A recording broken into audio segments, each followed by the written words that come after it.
My name is James Williams Jr. Welcome to Kung Fu Havoc number 2.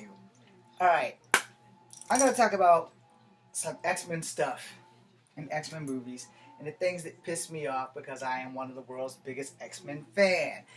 Maybe not so much now as I was when I was in my teens and 20s. In my 40s, I had to stray away from the X-Men because of the Onslaught fiasco. And not that Onslaught was a fiasco, but Onslaught really fucked comics up for me, like forever.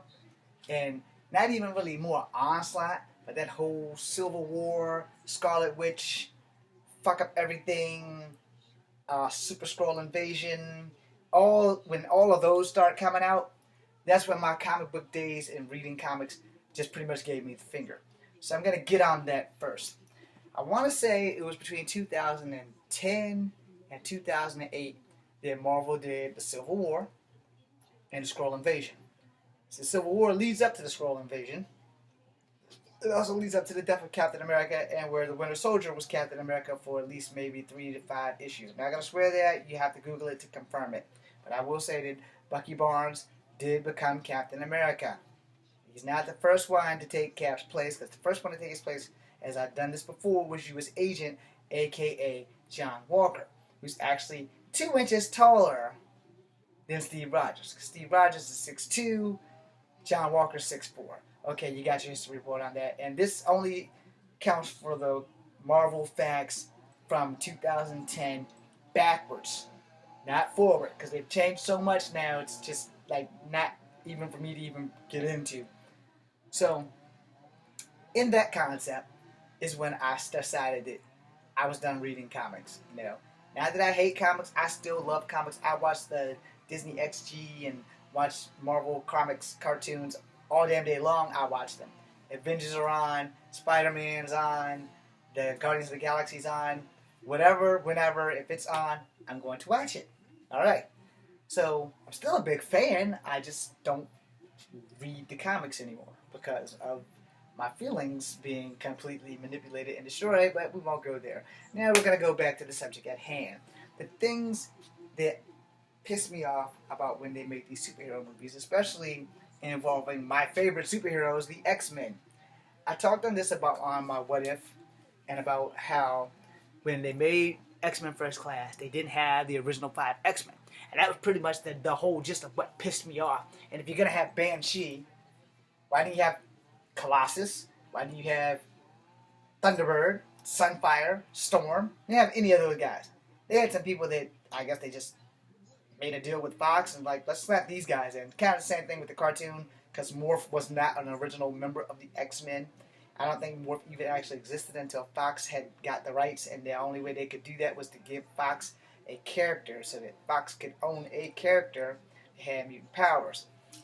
So, when they came out with the Generation X cartoon, TV show, it was done very well with a couple of problems that was unnoticed by most people, but noticed by me. First and foremost, let's get this straight. Jubilee is Chinese. Alright? She's not half Chinese. She's not white. She's fucking Chinese.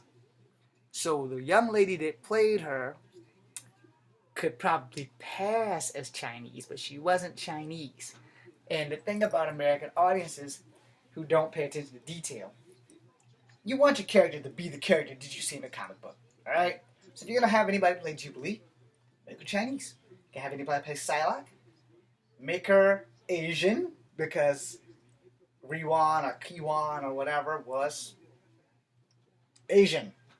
Specifically, she was Japanese, but the concept is that initially she was a white lady, the twin sister of Captain Britain, who body got swapped. Alright?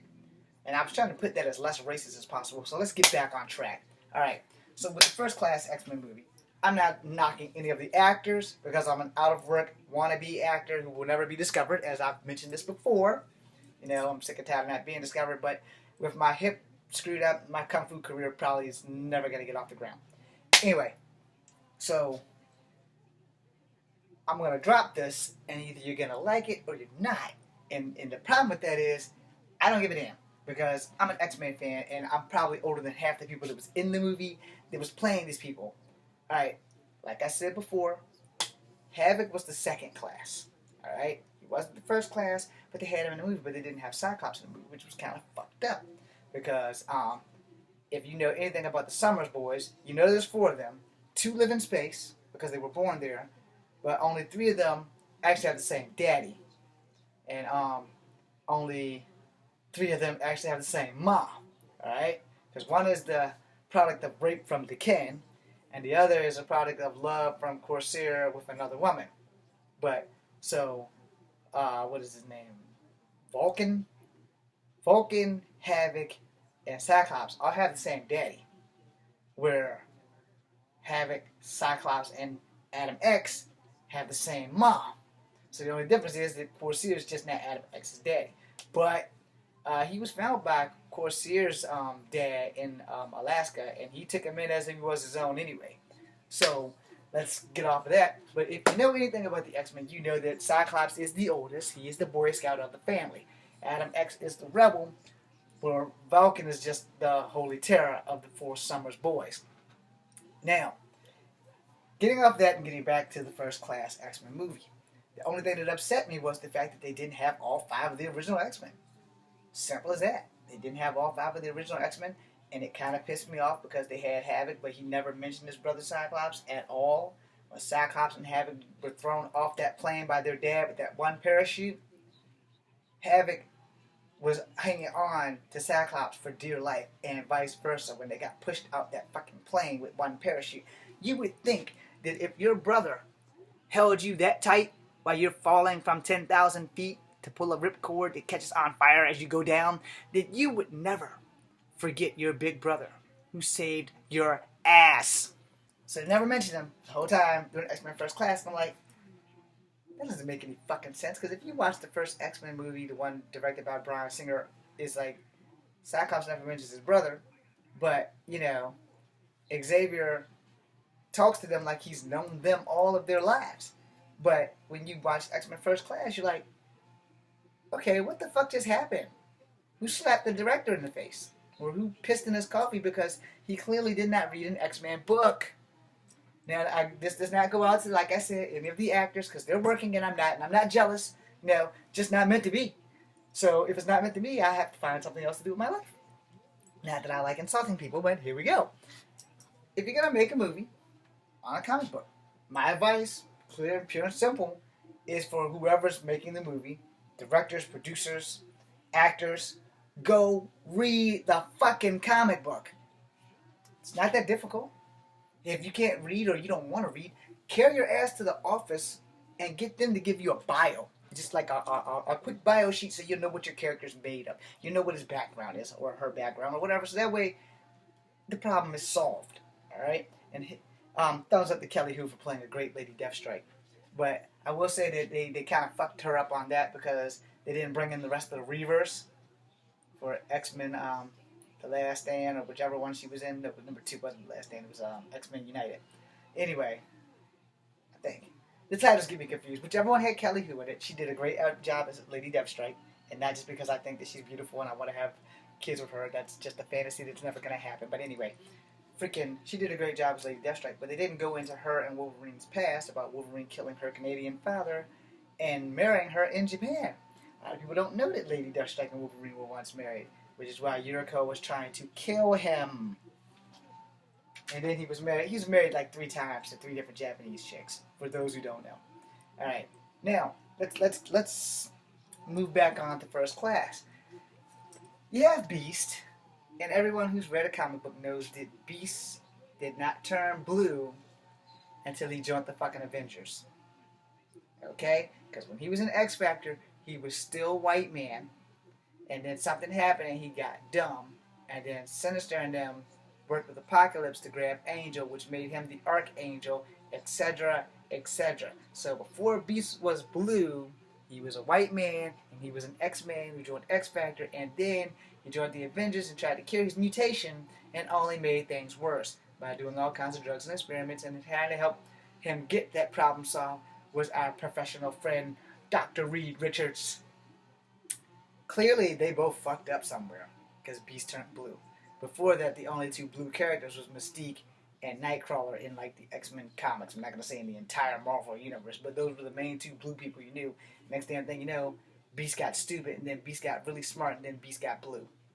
For those who read X Factor comics, now if you ever read an X Factor comic, you'll know for like the first 3 or 4 years of its run, Beast was not blue.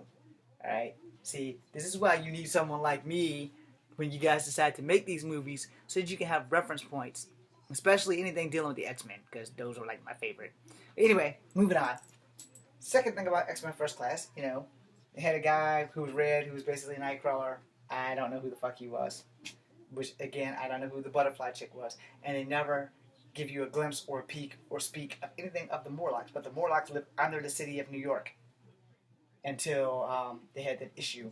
And then Storm beat Callisto, and all the Morlocks moved into the catacombs under the X-Men mansion, which leads to like their battle hall and all that. Because there's like over 1 million rooms down in the X-Men mansion somewhere. And the training level is under the mansion. Because when they fly out the Blackbird, they go out 2 ways. Out of the swimming pool or out of the cave in the back. Plus, the X-Men have a guest house because Xavier's got deep pockets. Just like Warren Worthington III, Angel, who was not in the first movie, has deep pockets. But he was in one of the movies where Jean Grey died. I can't remember if it was The Last Stand or X-Men United, but I do know that Jean Grey died. Now, granted, in the comic book, that's not how that happened, and that's cool. But I guess they couldn't make the Shi'ar Empire show up to fight the Phoenix, although that would have probably been fucking awesome. They just didn't do that. And like I said, I have no complaints other than in X-Men First Class is that you did not have the first fucking class. Alright? You didn't have it. You had one member of the first class. You had the teacher, and you had one student. Beast. Really? Yeah. Somebody didn't read their X-Men comics and they didn't eat their Wheaties that morning when they decided we're going to make this movie and call it X-Men First Class. But the only original member we're going to have is Henry Hank McCoy. Yeah, that's right, Beast. His real name is Henry. Told you guys. I'm like the ultimate Marvel expert sometimes. It just depends on which comic book you want to go to. Especially when I try to go to a costume store to buy Major Victory, and no one on Earth knows who the fuck he is. I'm like, wait a minute. They just made a Guardians of the Galaxy movie, but nobody knows who the fuck Major Victory is. Oh, my fault. They have Star-Lord. I know what you guys are thinking. What do you mean they made a Guardians of the Galaxy movie? Somewhere before the end of this year comes, I'm going to pull out my Guardians of the Galaxy comics and show you Yondu and Major Victory and Charlie 23. I can't remember the rest of them, but anyway, those were the guys that I were mostly fond of. And most people who read comics, you have your 1 or 2 heroes that you are the fondest of, so you remember them. So like I said, when they made the movie First Class, when I first heard the rumors, I was all down for it. I didn't really give a damn who was playing Xavier because I knew it wasn't going to be my idol Patrick Stewart. But I also knew that they were coming out a different direction and they were going to make the X-Men younger. But what I didn't understand was they weren't going to use the original 5 fucking X-Men. Alright? They also don't bring up Kane Marco, who is the Juggernaut. And they do bring up Magneto. But I'm like, okay, well, in their first mission, I'm pretty sure that they didn't really fucking do any tangling with anybody but Magneto. But okay, let's go. So the next thing you know, you have this movie. And it wasn't a bad movie.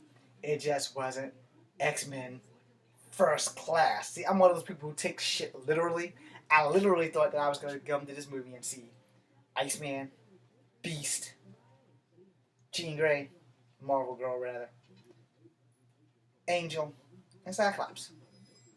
Didn't get any of that. Not one bit. It's all good though. Still good. I liked it. I didn't really complain about anything. McAvoy did his job as Xavier. And it worked out pretty good in the box office because they made Days of Future Past. And that was great. But the whole thing was, when you're gonna make a movie, if you're gonna make any adaptation, the least you can put out in the byline is that this is an adaptation. This is not gonna be the exact comic version. It's kind of the same thing where they went wrong with Daredevil. All right? Don't get me wrong. For anybody who liked Daredevil, and for anybody who didn't, I did not hate Daredevil. I just didn't think that Daredevil was the character that Mr. Affleck should have been playing. All right, because I damn sure ain't knocking Affleck at all because he held that shit down as Batman. But we're not talking about DC right now. We're talking about Marvel. And I'm a strong suggester of this. You know, if you are a director and you're not the actor, because you can't really blame the actor, their job is to recite what you wrote down on paper and rehearse it day in and day out and make us believe it and feel it. Which is all good if everybody in the movie actually had took that like 2 hour meeting, sat down and discuss, let's read this comic book before we make this movie. I also think that if they're gonna make the Daredevil movie, that they probably should have introduced them to like, because he didn't fight supervillains first.